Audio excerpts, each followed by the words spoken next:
a binciki wa'innan al'amuran da ke faruwa a yankin Plateau na kashe matafiya ba gaira ba dalili. Matafiyi yana da aminci duk inda zai je a kowane irin lokaci zai je. To wannan abin da yake faruwa ya faru ya maimaitu ya maimaitu ya maimaitu. Me yasa yake faruwa? Su waye suke da alhaki a cikin wannan abun? Me suke amfana da shi? Ko da alfarman wannan jami'an suka gani ya isa ya bada ko da kariya ga wa'innan mutanen. To ba rigima ake ba a yankin, kuma wa'innan ko da ma rigima ake yi kun sani wa'innan matafiya ne ba 'yan yankin nan bane. Ko yanayi na yaƙi ake yi, matafiyi shi yana da aminci. Na farko a bincike mu tabbatar da bincike ba a canja bincike ba, ba a canja mutanen da ya kamata a bincika ba, ba a kuma ƙi cajansu da laifin da ya kamata a caje su ba. An caje su da laifi ne na culpable homicide punishable with death, wato laifin kisan kai da shi ma laifi ne wanda hukunci shi ma kisan kai ne. To idan aka cazo su ta wannan, kaga mun gama da wannan gabar. Gaba ta biyu shine mu bi kadin shari'a mu tabbatar da cewa ba a yi mata riƙon sakainan kashi ba, ba a yi mata riƙon sagwaigwaiduwa ba, ba a kuma yi mata riƙon ko in kula ba.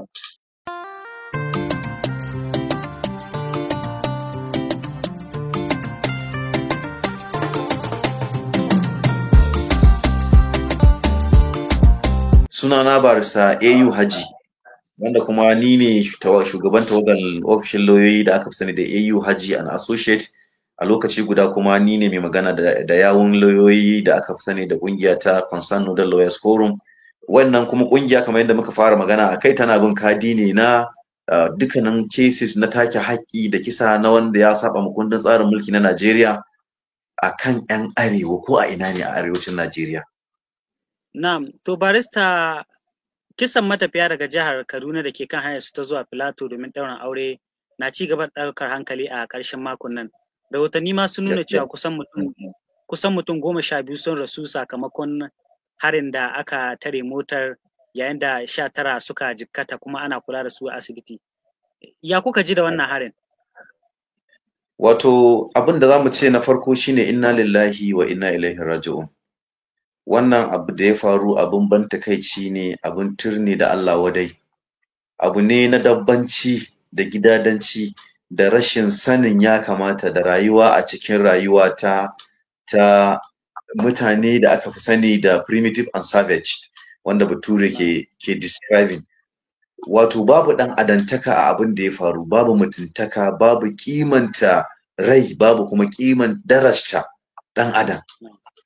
Wannan abin da ya faru mun yi tir da Allah wadai da shi, ba mu kuma tsaya iya nan ba. Lallai dan mu muka fara bibiyan kes ɗin tunda abin ya faru, tunda Allah ya sa lokacin da abin ya faru ne a gari da muna da membobi kusa da wurin. To wa'innan kuma nan tashin farko sun fara kawo ɗauki wurin ganin an yi abin da ya kamata na kai su asibiti, na kuma ganin an fara tattara bayanai da za su taimaki masu bincike, da za su taimaki 'yan rajin kare haƙƙin ɗan adam wurin fafutuka na ganin an bi kadi na wa'innan rayuka ɗin. So akan wannan kasancewar ka ce kuna da wakilai a can wannan jihar, ba mu labarin menene ya faru ma a shi wannan harin da aka kai ma matafiyan. Wato abin da ya faru, su wa'innan bayan Allah ɗansu ne yake karantarwa a wannan yanki ɗin, wanda kuma dukansu 'yan ƙaramar hukumar Sabon Gari ne. Wasu daga cikinsu ba su da adadi, ba su da yawa daga ƙaramar hukumar Kudan a jihar Kaduna, wanda yawancinsu 'yan anguwar Rimi ne a yankin gunduman Basawa, ƙaramar hukumar Sabon Gari. Suka yi ayari zai yi aure, suka yi ayari suka tafi, mazansu da matansu, da mahaifinsa da yayan mahaifinsa da ƙaninsa duka suka kama hanya suka tafi. To bayan sun je wannan gari na Mangul, based on labarin da ya zo mana, sai ya zama kamar hanyar ta yi shambante, wato ta yi, bari mu kira shi kwanciyar magirbi kenan, abinda Bature yawanci ake ce ma T-junction. To sai ya zama a maimakon hanyar da za su ɗauka sai suka ɗauki wata hanya ta kuskure. To wannan hanyar da suka ɗauka sai suka fahimci kamar akan kuskure suke tafiya. To sai suka yi magana suka nemi taimako na wa'insu bayan Allah a inda suke kai tafiyan. suka tsaya da Allah ina ne za mu ɗauki hanya zuwa gari kaza. To fa shi ne wa'innan bayan Allah suka taso suka kewaye motan nasu. Ɗaya daga cikinsu Malam Ibrahim Umar ya laburta mana wannan shi ma. Suka kewaye motan suka fara dukan motan. To bayan fara dukan mota da suka yi, akwai dattijai da ke kallon su a gurin. Wa'innan matasan abin da suke yi, akwai dattijai based on labarin da Malam Umar Ibrahim ya yi da suke kallon su amma ba a hana su ba.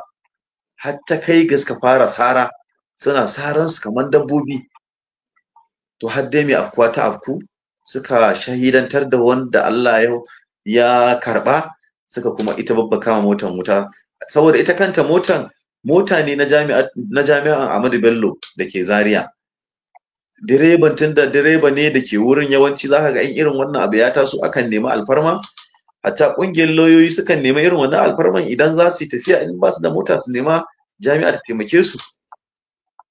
So ƙila ba mu san me ya faru ba, amma dai wannan abun ya ɗaga mana hankali kuma ya sa tambayoyi da yawa a cikin zukatanmu. Abin da yake jami'a ne a ɗan Plateau din nan da yawa akwai waɗanda suke karatu a jami'an nan, wanda yake a wannan yankin akwai su da yawa. Ko da alfarman wannan jami'an suka gani ya isa ya bada ko da kariya ga waɗannan mutanen. To ba rigima ake ba a yankin, kuma waɗannan ko da ma rigima ake yi, kun sani waɗannan matafiya ne, ba 'yan yankin nan ba ne. Matafiya ne, matafiyi kuma a kowane irin ko yanayi na yaƙi ake yi, matafiyi shi yana da aminci. Ku kasancewar ku ƙungiyoyi na lauyoyi da kuma ƙungiyoyin kare haƙƙin ɗan adam da kuka taso kuna Allah wadda da kuma maganganu a shafukan sada zumunta, na ga har gwamnan Kaduna shi ma ya yi magana. Me kuke buƙata da a yi yanzu da wannan lamarin ya faru? To mu abin da muke buƙata shine adalci. Na farko mun jingina kanmu dangane da shi ma magana da mai girma gwamnan jihar Kaduna ya yi na neman lalle a matsayinsa na 'yan jihar sa yana buƙatan a fara kama waɗanda suka yi wannan abin, a gurfanar da su, sannan a hukunta su. Mu kuma muna ƙarawa da a biya diyyar rayukansu daidai gwargwadon miƙdarin da shari'ar musulunci ta yanki. Domin akwai irin wannan kes ɗin a Plateau. Akwai janar alƙali, kes ɗinsa sanannen kes ne, har yanzu ba wani abu da aka yi akan kes ɗin janar alƙali. Kamar ana kotu, kamar ana ci gaba da gudanar da shari'a akan wannan ayako? Shekara nawa yanzu? Shekara nawa aka ramka nan? Akwai ƙa'ida da suke cewa idan adalci ya jinkiri to kuma makasudin adalcin yana tashi aiki, wato justice delay justice deny. A wannan gaɓar tuhumomi masu hatsari irin wannan, wanda yake da interest na ƙasa gaba ɗaya, ya kamata a kalli interest na ƙasa ne, ba interest na wannan community ba. Muna bibiyan kesin janar alƙali tun kafin a kai ƙarshe a ita kanta kotun farko. An ba da belinsu, kuma belinsu ɗin manyan anguwanninsu su suka tsaya suka ansa belinsu. Ba sa kallon cewa 'ya'yansu sun yi wani abu na kuskure. Wannan abun in dai ana sa a ɗauki meja na dakatar da wannan al'amari ɗin, da irin wannan kisan karan da ake ma al'umma, kisan dabbobi da ake ma al'umma. Mu a shawarci abin da muke ba da shawara na farko, domin mu a matsayinmu na lauyoyi wanda muke da rajin kare haƙƙi ko kuma kula da duk wani al'amari na take haƙƙi a arewacin Najeriya da Najeriya gabaki ɗaya, musamman wanda ya taɓa yin arewacin Najeriya. To muna kallon cewa na farko wa'innan ƙauyukan da wa'innan abubuwan suke faruwa da ana da security report a kansu, akwai intelligent gathering da ake da su, wa'innan ƙauyukan a tada su. Ta farko kenan, a tada wa'innan ƙauyukan a yankunan, ya zama na cewa an mai da wurin hanya ne kawai, kuma a samar da barikin sojoji da 'yan sanda da wa'insu jami'an tsaro a wa'innan wurare ɗin.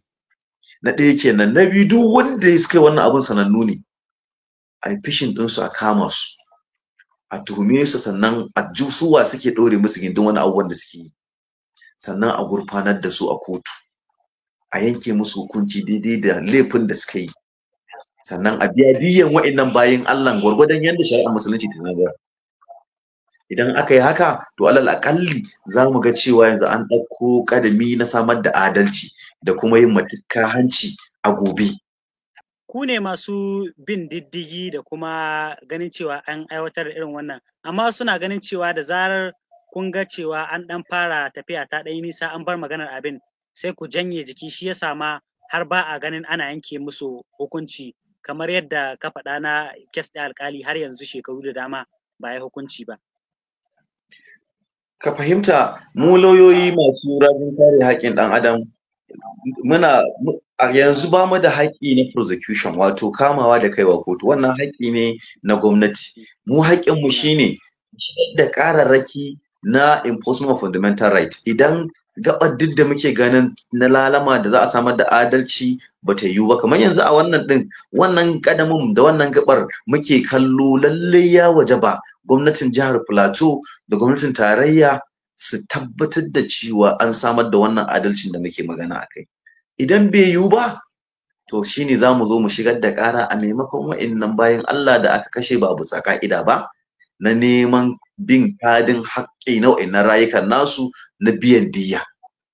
So idan yanzu za mu je kotu don mu nemi a biya diyya yi mu, sai ya zama na cewa yanzu gwamnati ta yadda za ta biya diyya ko ta biya diyya, to a nan wurin an kange mu.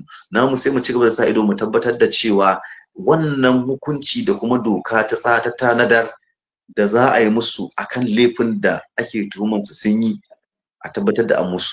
Na farko a bincike, mu tabbatar da bincike ba a canja bincike ba, ba a canja mutanen da ya kamata a bincika ba, ba a kuma ki cajen su da laifin da ya kamata a caje su ba. An caje su da laifi ne na culpable homicide punishable with death, wato laifin kisan kai da shi ma laifi ne wanda hukunci shi ma kisan kai ne.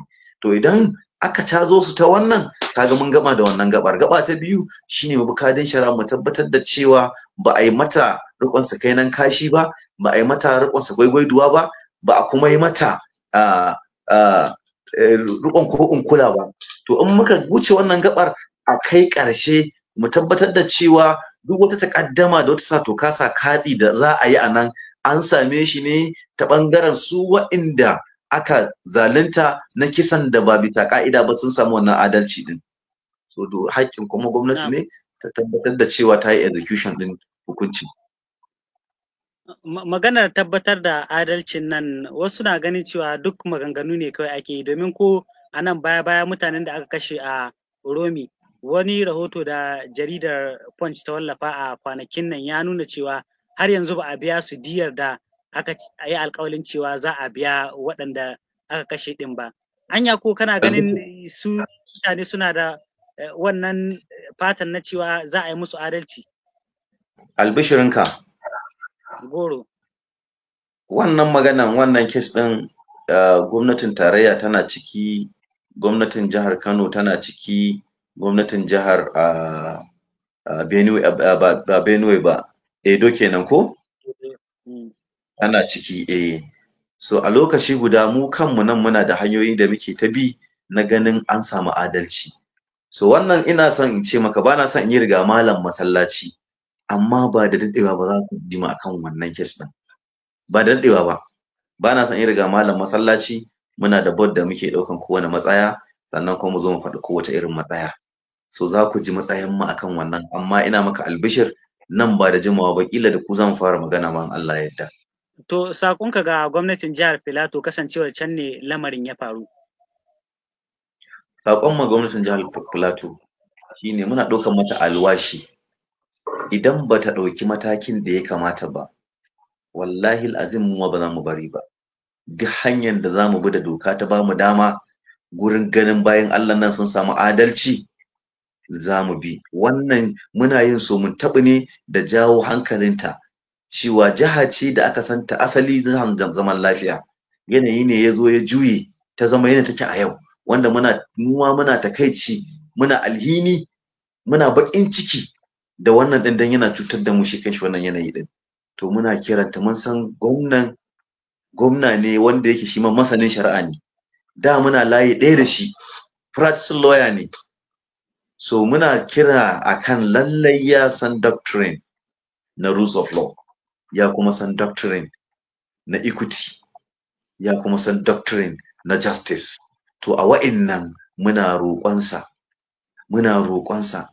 kada ya zama shine gwamna na farko da zamu fara makawa kotu. kada ya zama shine gwamna na farko za mu fara makawa kotun hukunta manyan laifuka na duniya. Dan a wannan yanzu matakan da zamu fara ɗauka kenan akan irin wa'innan abubuwa din. Ba kotu kawai zamu rinka tafiya ba na Najeriya, muna kallon option din fara tafiya irin su kotun ECOWAS da kuma kotun hukunta manyan laifuka na duniya. Muna kallon wannan option din. To ba ma son ya zama da cewa a matsayinsa na colleague, a matsayinsa na lauya, masanin doka, masanin shari'a, a ce ta kansa zamu fara. Mun san ya je wurin, ya ji ya ga abin da ya faru, to mun ji daɗin hakan da muka gani ya ɗauki mataki na gaggawa, to muna kuma kira akan wannan kamar shimfiɗa ne na adalci. Yanzu ya ji ya ga abin da ya faru, ba labarin ƙanzon kurege ba ne. Ya gani ra'ayil aini, ya ga wa'innan bayan Allah da ake da'awa an cutar, ya ga gawawwakinsu, ya ga wurin da ya faru, an kuma san suwaye 'yan wannan yankin. Ba wani yanki da zai zo nan wurin da ranar Allah ya zo ya aiwatar da wannan yanayin wanda ba a san shi ba. So wa'innan 'yan yankin suna da alhakin wa'innan rayukan, wa'innan 'yan yankin, wa'innan jinanan suna wuyansu ne. Na'am, to sakonka gwamnatin tarayya kafin mu rufe. Gwamnatin tarayya sakon mu ga ita shine ya wajaba gwamnatin tarayya ta kafa kwamiti mai zaman kansa a binciki wa'innan al'amuran da ke faruwa a yankin Plateau na kashe matafiya ba gaira ba dalili. Matafiyi yana da aminci duk inda zai je a kowane irin lokaci zai je. To wannan abin da yake faruwa ya faru, ya maimaitu. Me yasa yake faruwa? Su waye suke da alhaki a cikin wannan abun? Me suke amfana da shi? Dole gwamnatin tarayya ta kafa kwamiti akan wannan, sannan kuma da shawara cewa wa'innan ƙauyakun da ke wannan yankunan a tada su, a tayar da wa'innan ƙauyakun, a yi relocating ɗinsu, a mai da wuraben wa'innan ƙauyakun ya zama sansani ne na sojoji, ya zama sansani ne na mapol da 'yan sanda da civil defense, ya koma wa'innan ƙauyakun su yi replacing, za a samu sauƙin wa'innan abubuwa ɗin da yake faruwa. DCL Hausa.